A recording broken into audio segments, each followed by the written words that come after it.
இதே ராமதாஸ் அவர்கள் வந்து என்னுடைய வாரிசு யாராவது வந்தால் சாட்டையை கொண்டு அடிங்கன்னு சொன்னவர் தான். மேடை தோறும் சாட்டையெல்லாம் தொங்க விடுவோம், யார் வேணாலும் எடுத்து அடிக்கலான்னு சொன்னார்.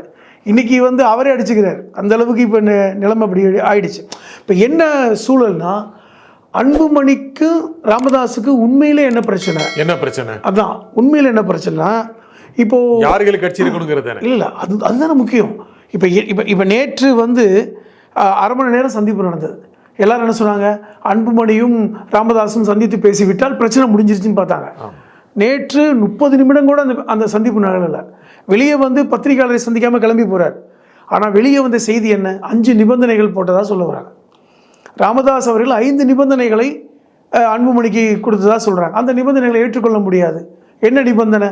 முதல் நிபந்தனை ஏற்கனவே சொன்னது தான், 6 மாதத்திற்கு நான் தான் தலைவர், நீ இந்த 6 மாதத்துக்கு செயல் தலைவராக இருங்க, ஊர் ஊராக போங்க, கட்சியை வளருங்க, தமிழ்நாடு முழுவதும் பயணப்படுங்க. நான் 35 வருஷமாக வளர்த்த கட்சி. கரெக்டு.